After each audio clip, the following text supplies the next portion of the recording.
제가 책을 보니 그렇더라고요. 계란도 수정되지 않는 계란이 있대요. 수정되지 않는 계란.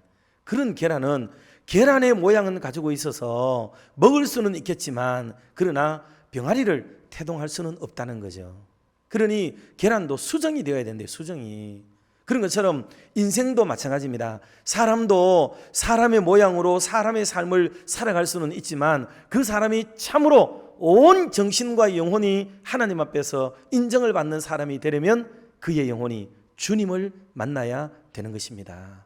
주님을 만나야 그분이 진짜 사람의 도리를 다하는 인간이 되어지고 하나님이 원래 바라셨던 참된 사람이 될 수 있다 하는 것을 우리는 알 수가 있습니다. 사람의 모양만 있다고 다 사람이라고 보기는 어려울 수도 있다는 그런 생각을 가져보게 되는 겁니다. 자, 그러면 우리가 가져야 되는 자세는 뭐냐? 그러니까 이 아이도 죄성을 가지고 태어나고 죄악 중에 자라나고 있기 때문에 이 아이도 우리와 같이 주 예수 그리스도의 은혜가 아니면 구원받을 길이 없다고 믿는 이 믿음을 우리가 자녀들을 대할 때도 가져야 돼요. 그런데 우리는 어때요? 아이고 여기 뭔 죄가 있노? 라고만 얘기하고 이 아이에게는 아무런 잘못이 없는 줄로만 생각할 수도 있다는 거죠. 그런데 그것은 도의적으로 자녀를 향한 부모와 어버이들의 심경일 수는 있어도 성경적으로 그 아이에게 아예 죄가 없다라는 말은 결코 아니라는 결론을 얻을 수가 있겠습니다. 그러니 우리 자녀들에게도 2살 아이 이전에 여러분 유아 세례를 받게 하는 것은 너무나도 중요한 거예요. 그러면 우리가 어떤 교육을 시키고 어떤 마땅한 일을 해야 될 것인가 할 때 첫째는요, 하나님의 사람 되게 가르쳐야 됩니다. 하나님의 사람 되게. 하나님이 그렇게 요한복음이죠. 10장 29절인가요? 하나님의 손은 만유보다 크심에 아버지 손에서 뺏을 짝 없다라고 말하면서 하나님이 왜 자기에게 주신 백성들을 뺏기지 않으려고 애를 썼는지를 우리는 알겠고요. 마귀는 어떻게 하든지 자기의 세력을 규합하고 또 이것을 확장시키기 위해서 수많은 사람들을 자기 밑으로 복속시키려고 하는 이런 태도를 취하고 있는지를 우리는 알겠더라고요. 여러분들은 지금 누구에게 속해 있습니까? 누구의 말을 듣고 살아요? 누가 여러분의 주인입니까? 누가 여러분의 정신세계를 움직이고 누가 여러분의 육체의 귀한 삶의 시간들을 대부분을 여러분을 빼앗아가고 있습니까? 한번 돌아보세요. 자기 스스로인지 가족인지 혈육인지 아니면 여러분의 돈벌이 때문에 엮여진 사람인지 도대체 우리는 누구의 사람으로 한평생을 지금 살아가고 있는지 아무런 느낌이 없는 게 아니고 한번 생각해 보세요. 정말 나는 하나님의 사람으로 살아가고 있는지, 하나님이 부르시면 예 하고 달려오고 하나님이 원하시면 아멘 하고 순종하고 교회가 명하면 예스 하고 뒤따라갈 수 있는 그런 사람으로 우리 인생을 살아가고 있는지, 아니면 나는 나를 움직이고 나를 주장하는 어떤 이가 따로 있는 것은 아닌지. 여러분, 이건 중요한 문제예요. 저는 정말 이 문제가 사실 충격으로 제게 왔어요. 충격으로. 이럴 수 있겠구나. 그리고 부모도 자녀를 양육하면 자녀들이 다 부모의 사람이 되기를 바라죠. 가장 가까운 혈육이기도 하고 자녀들이지만 부모 말 잘 듣는 부모의 사람 되기를 바라는 이런 마음이 있어요. 일면 타당하고 옳은 일이기도 하지만 그러나 우리는 하나님 안에서 믿음을 가진 사람이니 사랑하는 성도 여러분들, 저와 여러분들은 하나님의 사람이 되어야 하고 우리 자녀들도 하나님의 사람이 되도록 양육하는 이런 놀라운 은혜와 비전이 일어나기를 주님의 이름으로 축원합니다. 두 번째로 우리 기도의 사람이 되도록 가르쳐 주세요. 기도가 얼마나 소중한지를.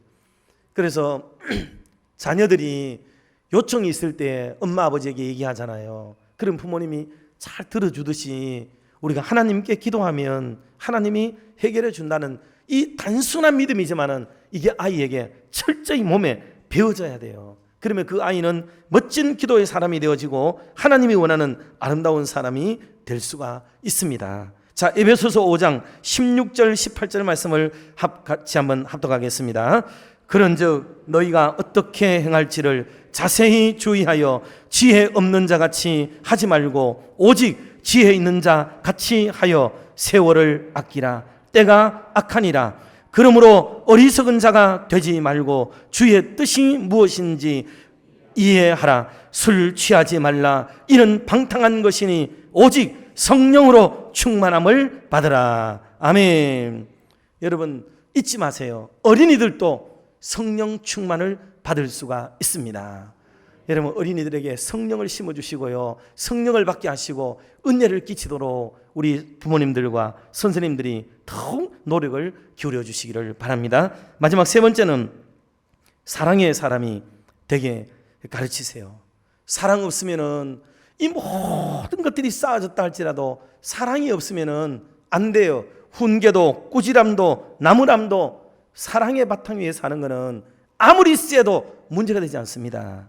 그러나 사랑 없이 남을 험담하기 위해서 하는 꾸지람과 채찍은 여러분 그거는 바람직한 게 아니에요. 작은 거라도 안 되고 꽃을 가지고 때리더라도 애정 없이 하는 거는 그거는 그 사람에게 큰 충격이 될 수가 있어요. 그러나 애정을 가지고 있다면 여러분 아이를 초단하고 매를 치더라도 문제가 되지 않는다 하는 것을 우리는 분명히 알 수가 있습니다. 때문에 이 사랑이 무너져 버리면 모든 공동체는 힘들어진다. 그래 어린이들이 사랑을 많이 받고 자라도록 만들어주고 그 아이가 자라면서 사랑을 많이 베풀어주는 아이들이 되도록 그렇게 가르쳐주세요. 그리고 이웃을 사랑하도록 가르쳐야 되고 자녀로 하여금 교회를 사랑하고 어른들을 사랑하도록 가르쳐야 됩니다. 여러분 부모 사랑, 선생님 사랑, 이웃 사랑은 연결되어 있어요. 많은 어른들이 그런 말을 해요. 부모를 사랑하지 않는 사람, 존경하지 않는 사람은 자기 선생님을 존경 못해요. 근데 아이들이 자기 선생님을 존경하지요. 그러면 어른들을 존경하는 마음이 생겨요. 자, 말씀을 정리하겠습니다. 사랑하는 성도 여러분들, 이렇게 부모를 존경하고 이웃을 사랑하고 또 로마서 12장 10절만 끝으로 보도록 하겠습니다. 같이 봅니다. 형제를 사랑하여 서로 우애하고 존경하기를 서로 먼저 하며. 아멘. 형제를 사랑하라 말했잖아요. 그러니 육신적인 형제를 사랑해야 될 때마다 이 성경을 펴놓고 아이에게 읽히도록 하시고 또 서로 우애하고 존경하기를 뭐 하라 그랬어요? 서로 먼저 하라 그랬잖아요. 먼저. 그러니 잘잘못을 따져가지고 잘못한 사람이 먼저 하도록 가르치는 이런 것도 좋은 교육이기는 해요. 그러나 잘못의 견해는 사람마다 다 다르고 입장마다 다르기 때문에 절대로 대법원 갔다 와서도 풀어지지 않는 문제가 누가 잘못했느냐는 문제예요. 여러분 인생 사는 동안에 누가 먼저 잘못했느냐의 문제는 해결되지 않습니다. 작은 걸 했더라도 먼저 했는 게 있고 저 사람은 내가 요만큼 했는데 큰 걸 했다기 때문에 문제가 될 수도 있고 안 돼요. 그래서 성경은 말하기를 서로 먼저 하라 그랬습니다. 크든지 작든지 먼저 하면 여러분 일이 해결될 줄로 믿습니다.